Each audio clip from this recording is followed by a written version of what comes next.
Breaking చూస్తున్నాం. జగన్ విదేశీ పర్యటనకు సిబిఐ కోర్టు అనుమతి ఇచ్చింది. కుటుంబ సభ్యులతో కలిసి యూరప్, యూకే వెళ్లేందుకు అనుమతి ఇవ్వాలని సిబిఐ కోర్టులో జగన్ పిటిషన్ దాఖలు చేశారు.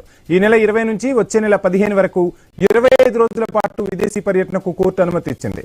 Contact number, email ID, surety CBI అధికారులకు అందించాలని ఆదేశాలు ఇచ్చింది. అక్రమాస్తుల కేసులో ప్రధాన నిందితుడిగా ఉన్న జగన్ విదేశీ పర్యటనలకు పర్మిషన్ తప్పనిసరి తీసుకోవాలని గతంలో కోర్టు ఆదేశాలు ఇచ్చింది.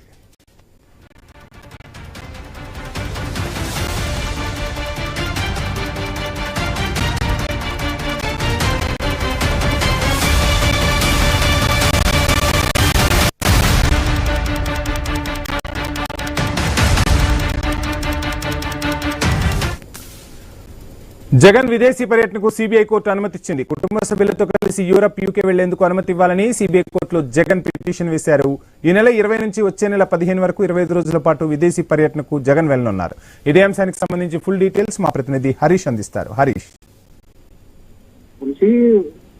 మాజీ ముఖ్యమంత్రి వైసీపీ అధినేత జగన్మోహన్ రెడ్డి కుటుంబ సభ్యులతో కలిసి యూకే వెళ్లేందుకు సమాయత్తమవుతున్నారు. అందులో భాగంగానే ఆయన సిబిఐ కోర్టులో పిటిషన్ కూడా దాఖలు చేశారు. కుటుంబ సభ్యులతో కలిసి యూరోప్, అదేవిధంగా యూకే వెళ్లేందుకు ఇప్పటికే జగన్ అనుమతి నెల 20 నుండి వచ్చే నెల 15వ తేదీ వరకు కూడా 25 రోజుల పాటు విదేశీ పర్యటనకి సిబిఐ కోర్టు అనుమతి ఇచ్చింది. దేశం విడిచి వెళ్తున్నటువంటి నేపథ్యంలో కాంటాక్ట్ నెంబర్ తో పాటుగా ఈమెయిల్ ఐడి, అదేవిధంగా షూరిటీకి సంబంధించినటువంటి అంశాలతో పాటుగా సిబిఐ అధికారులకి పూర్తి స్థాయిలో సహకరించాల్సి ఉంటుంది. సిబిఐ అడిగేటువంటి ప్రతి అంశానికి సమాధానం ఇవ్వాల్సినటువంటి సిచ్యువేషన్ ఉంటుంది. ఇప్పుడు కాల్ చేస్తున్నారు కానీ ఫోన్ కి రెస్పాండ్ అయ్యే విధంగా ఉండాలని కూడా ఆయన న్యాయస్థానానికి సంబంధించినటువంటి నిబంధనలకు సంబంధించినటువంటి అంశాలు కదా జగన్ కు ఆదేశాలు ఇచ్చారు. ఇందులో భాగంగానే ఇప్పటికే అక్రమాస్తులకు సంబంధించినటువంటి కేసులో ఉన్నటువంటి ప్రధాన నిందితులుగా ఉన్నటువంటి జగన్ విదేశీ పర్యటన నేపథ్యంలో సిబిఐ న్యాయస్థానం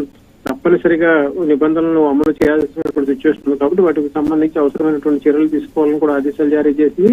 సిబిఐ కోర్టు ఆదేశాలు ఇచ్చినటువంటి నేపథ్యంలో జగన్ విదేశీ పర్యటనకి లైన్ క్లియర్ అయిందని చెప్పుకోవచ్చు. అందులో భాగంగానే ఆయన 15 రోజుల పాటు ఈ పర్యటనకు సంబంధించినటువంటి షెడ్యూల్ ని ఖరారు చేసేటువంటి అవకాశం కనిపిస్తుంది. మొత్తం మీద జగన్ ప్రతి ఏడాదికి కూడా ఈయన వ్యక్తిగత పనుల నిమిత్తం అదేవిధంగా విదేశాల్లో ఉన్నటువంటి కుటుంబ సభ్యులతో గడిపేందుకు వెళ్తూ ఉంటారు. అందులో భాగంగానే ఈ ఏడాది కూడా ఆయనకి న్యాయస్థానం అనుమతి ఇచ్చినటువంటి నేపథ్యంలో ఆయన విదేశీ పర్యటనకు త్వరలోనే ఈ వీక్ లోనే స్టార్ట్ అయ్యేటువంటి అవకాశం అయితే మనకు కనిపిస్తుంది. Thank you Harish.